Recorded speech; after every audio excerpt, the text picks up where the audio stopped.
Ecclésiaste 9. Tout cela je l'ai pris à cœur et voici ce que j'ai éprouvé. C'est que les justes, les sages et leur labeur sont dans la main de Dieu. Et l'amour aussi bien que la haine, l'homme n'en sait rien, tout peut être envisagé.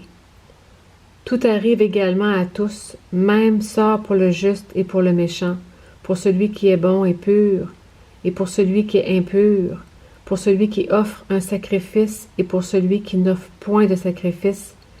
Il en est du bon comme du pécheur, de celui qui prête serment comme celui qui craint le serment. Voici un mal parmi tout ce qui se fait sous le soleil, c'est qu'il y a pour tous un même sort. Et aussi le cœur des humains est rempli de mal, et la démence est dans leur cœur pendant leur vie, après quoi ils vont chez les morts. En effet, celui qui est associé à tous les vivants peut avoir confiance, et même un chien vivant vaut mieux qu'un lion mort. Les vivants, en effet, savent qu'ils mourront, mais les morts ne savent rien, et pour eux, il n'y a plus de salaire, puisque leur souvenir est oublié. Leur amour, leur haine et leur jalousie ont déjà péri, et ils n'auront plus jamais aucune part à tout ce qui se fait sous le soleil. Va, mange avec joie ton pain, et bois de bon cœur ton vin, car Dieu a déjà agréé tes œuvres. Qu'en tout temps tes vêtements soient blancs, et que l'huile ne manque pas sur ta tête.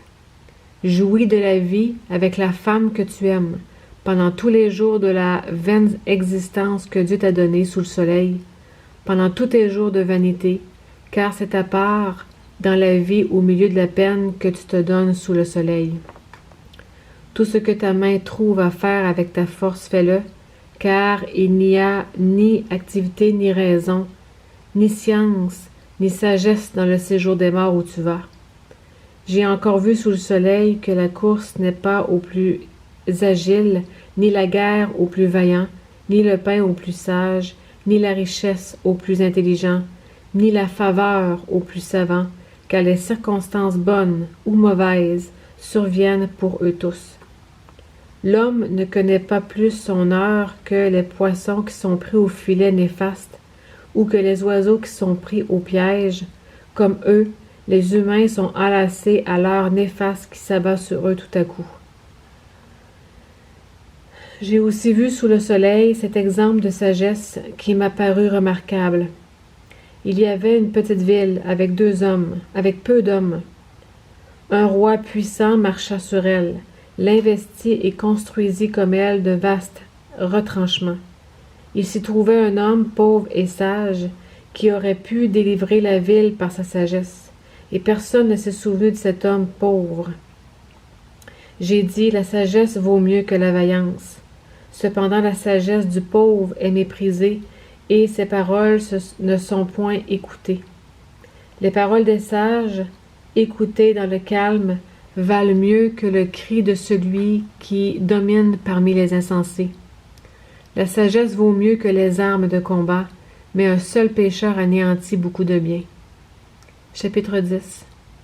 Les mouches mortes infectent et font fermenter l'huile du parfumeur. Un peu de folie l'emporte sur la sagesse et sur la gloire. Le cœur du sage l'incline à sa droite et le cœur de l'insensé à sa gauche.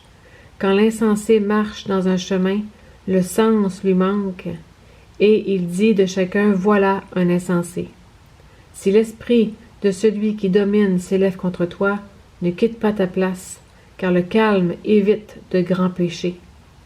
Il est un malheur que j'ai vu sous le soleil, comme une inadvertance échappée à celui qui gouverne. La sottise est placée au poste très élevé, et des riches sont assis dans l'abaissement. J'ai vu des esclaves sur des chevaux, et des princes marcher à pied comme des esclaves. Celui qui creuse une fosse y tombera. Celui qui fait une brèche dans une clôture sera mordu par un serpent. Celui qui remue des pierres en sera blessé. Celui qui fend du bois court un risque. Si le fer est émoussé et qu'on n'en ait pas aiguisé le tranchant, on devra redoubler de vigueur. Mais la sagesse a l'avantage du succès. Si le serpent mord faute de charme, il n'y a point d'avantage pour le charmeur.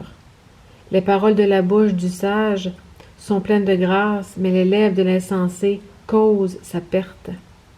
Le début des paroles de sa bouche est une sottise, et la fin de son discours est de la démence malfaisante. L'insensé multiplie les paroles. L'homme ne sait pas ce qui arrivera, et qui lui annoncera ce qui arrivera après lui. Le travail de l'insensé le fatigue parce qu'il ne sait pas aller à la ville. Malheur à toi, pays dont le roi est un jeune garçon et dont les ministres mangent dès le matin. Heureux toi, pays dont le roi est un fils de noble et dont les ministres mangent au temps convenable pour prendre des forces et sans beuverie. Avec 2 mains paresseuses, la charpente s'affaisse. Avec 2 mains lâches, la maison a des gouttières. On fait des repas pour se divertir. Le vin rend la vie joyeuse et l'argent répond à tout. Ne maudis pas un roi, même dans ta pensée et dans ta chambre à coucher. Ne maudis pas un riche, car l'oiseau du ciel en emporterait l'écho. La jante ailée redirait ce que tu as dit.